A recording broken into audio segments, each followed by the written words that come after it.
그러다 보니까는 이걸 쪼개서 재무 건전성을 높인다면 어느 게 제일 중요할까라고 한다면 첫 번째 신용관리라고 제가 해놨는데 사실은 신용 점수관리겠죠. 정확하게는 신용점수관리. 그래서 신용점수를 어떻게 관리할 것인가. 그리고 두 번째 재무 건전성 강화가 있는데 뭐냐면은 간단하게 말씀드리면 비용을 굉장히 쪼개서 생각을 해보자는 거죠. 비용을 굉장히 쪼개서 생각을 해보면은 그러니까 아우 왜 이렇게 나가는 돈이 많어 들어온 돈은 없고 애써 계속 맴돌고 있으면은 개선사항이 없잖아요.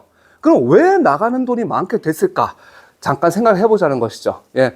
그 다음에 사실 세 번째, 네 번째가 이제 아무래도 많이 도움이 되실 텐데, 세 번째는 이제 신용보증재단 이용. 예, 이제 여러분들 이제 재창업 특례보증이랑 제도전지원 특례보증. 예, 어떻게 사용하실지. 거기에 대해서 설명을 좀 간단하게 드리고, 네 번째는 예, 또 여러분들 관심 많으실 이제 소상공인 희망 리턴 패키지. 예. 이용 방법에 대해서 간단하게 설명을 드리겠습니다. 소상공인 희망 리턴 패키지 중에서도 이제 그 제도전 특별자금. 제도전 특별자금에 대해서 설명을 드릴 거예요. 그러니까 요 세 번째, 네 번째도 좀 잘 들어주시면은 아마 뭐 자금 융통하시는 데는 도움이 많이 되지 않을까. 이렇게 저 스스로도 기대를 하고 있습니다. 예. 그럼 한번 다시 출발해 볼게요. 자, 신용관리를 한번 보겠습니다. 신용관리. 정확하게는 신용점수관리. 신용점수관리. 끝내는데 여러분들 이제 아무래도 저기 새출발기금 이제 많이들 신청하셨을 텐데 새출발기금 신청하시고 나면 처음에 이제 그 부실 차주하고 이제 부실 우려 차주로 이렇게 구분이 될 때 연체 정보가 올려야 되잖아요. 그러다 보니까 이제 한순간 이제 쭉 한번 이제 예, 갖다 박는단 말이죠. 속된 말로 한번 갖다 박고 그 다음에 이제 확정되고 나면 다시 쭉 올라가실 텐데 올라가고 나서 사실 그 점수를 지키셔야 돼요. 예, 왜냐하면은 옛날에는 이제 파산이 나왔던 개인회생 같은 게 있었으면은 그 뒤에 이제 면책이 끝나면 그때 8등급부터 시작했습니다. 예. 그러니까 지금 근데 많이 좋아졌어요, 진짜로. 지금은 여러분들이 이제 정상 등급, 그러니까 등급으로 이제 얘기를 할게요. 점수는 복잡하니까. 등급으로 얘기하면 한 3등급에서 4등급 정도로 이제 부여를 하게끔 될 텐데, 그걸 쭉 이어가셔야죠. 한 2등급 정도까지 올라오시면 안정되게 가실 수가 있을 거거든요. 예. 2등급이 어느 정도냐면 점수로 봤을 때 한 880점 근처 정도. 예. 880점 정도 근처로만 오셔도, 예. 충분히 신용 생활 하시는데, 아주 쾌적하실 것이다. 이렇게 좀 말씀을 드릴 수가 있거든요. 그러면 그 신용 점수란 게 뭔데 자꾸 관리를 하라고 하냐라고 한다고 하면은 자, 요거 이제 나이스에서 가지고 온 정의거든요. 자, 개인에 대한 신용 정보를 수집한 후 이를 통계적 방법으로 분석, 향후 1년 내에 90일 이상 장기 연체 등 신용 위험이 발생할 가능성을 수치화하여 제공하는 지표다. 이렇게끔 되는데 여러분들 다 아시다시피 이제 신용 점수는 어떤 게 있습니까? 두 가지가 있죠. K10이 있고 나이스 있죠.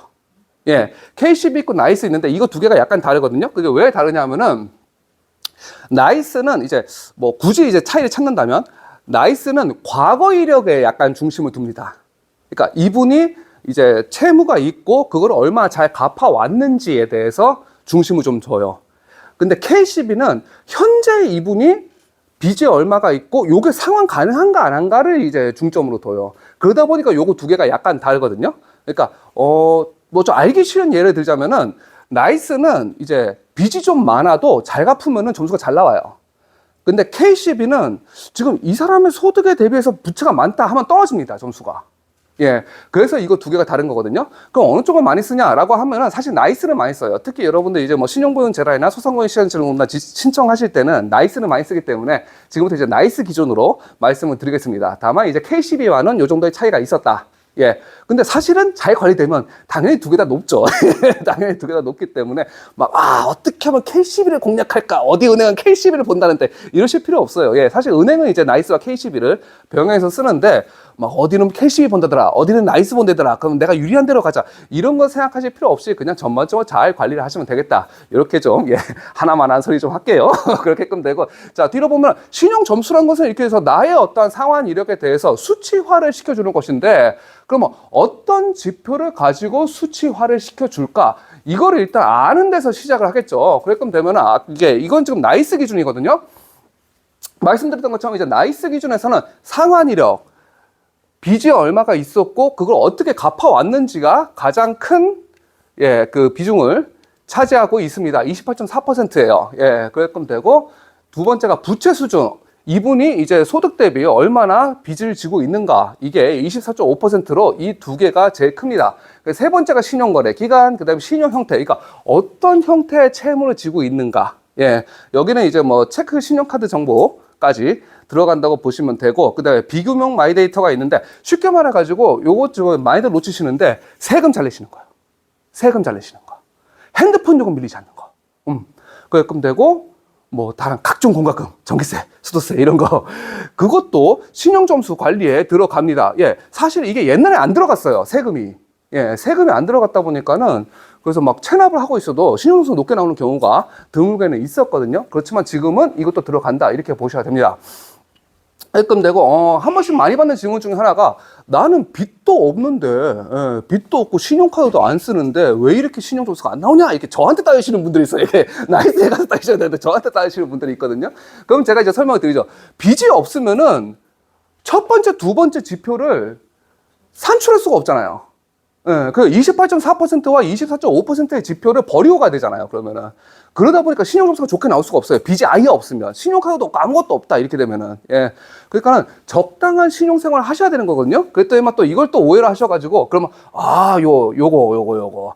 신용카드를 활발하게 써야겠군.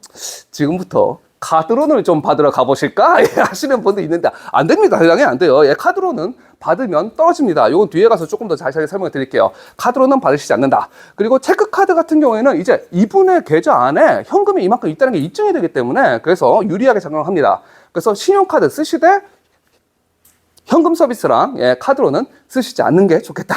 이런 아주 기본적인 사항이에요. 이거는.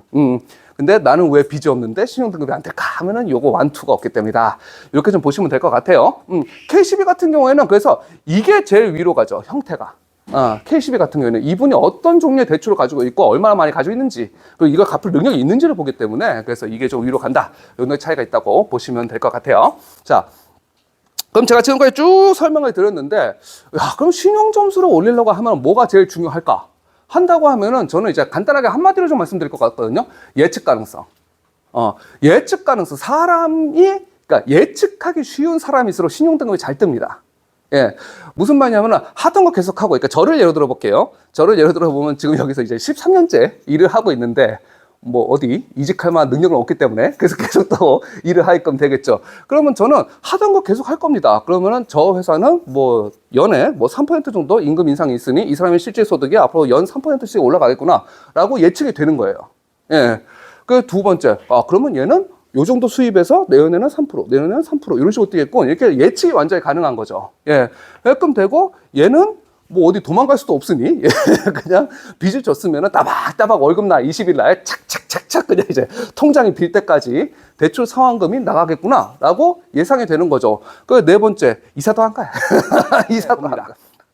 자, 그러면은, 예측 가능한 사람이 되자 이거예요. 예측 가능한 사람. 그렇게 하려면, 특히 사업자 같은 경우는 어떻게 될까? 하면 첫 번째는 사업 안정성을 제고해야겠죠. 두 번째는 매출 신장성을 유지해야겠죠. 자, 사업 안정성. 하던 사업 계속 하게끔 되는데, 매출 신장성. 장사가 잘 돼요. 예. 한 해 장사가 잘 됩니다. 그러니까 세 번째, 상환의무 미이행 예방. 그러니까 쉽게 말해서, 채무를 연체할 확률을 줄이는 거죠. 예방하는 거죠. 예. 그러니까 네 번째, 아까 말씀드렸던 것처럼 이제 생활 환경 안정화. 그러니까 이분은 그냥 스테이블하게 그냥 여기에 계속 있을 거예요, 그냥. 이렇게 된 사람이 되면은 이제 쭈쭈쭈 올라가게끔 되거든요. 근데 사실 저도 이쪽 일을 오래 하다 보니까 알게 된 거지만은, 이제야 저를 알게 된 거지만은, 사실 첫 번째하고 두 번째는 제가 마음대로 할 수 있는 게 아니에요. 그러니까 이게 마음대로 되는 거였으면 누가 장사 못 해요. 다 장사하지. 그러니까 하다못해 진짜로 뭐 장사 뭐 예를 들면 식당 내가지고서 장사 잘 되고 있었는데, 진짜 재앙이 닥칠 줄 누가 알았겠습니까? 예. 그래끔 되고 매출 신장성 작년보다 올해는 장사가 잘 됐는데 갑자기 옆집에 어떤 놈이 똑같은 가게 내버려가지고 쭉 떨어질 수도 있는 거잖아요. 그래서 첫 번째, 두 번째는 사실은 내 마음대로 하기는 힘들다. 그래서 세 번째는 어느 정도는 예방이 가능해요. 어느 정도는. 예. 뭐냐면 사실 부채 대비 이제 상환금, 그리고 지금 현재의 유용성, 그리고 세금 납기일 같은 것들, 비용을 잘게 쪼개서 이게 생각을 해보면은, 요때 요거 나가야 되는데 내 통장에 얼마 있나가 일단 미리 확인이 되거든요.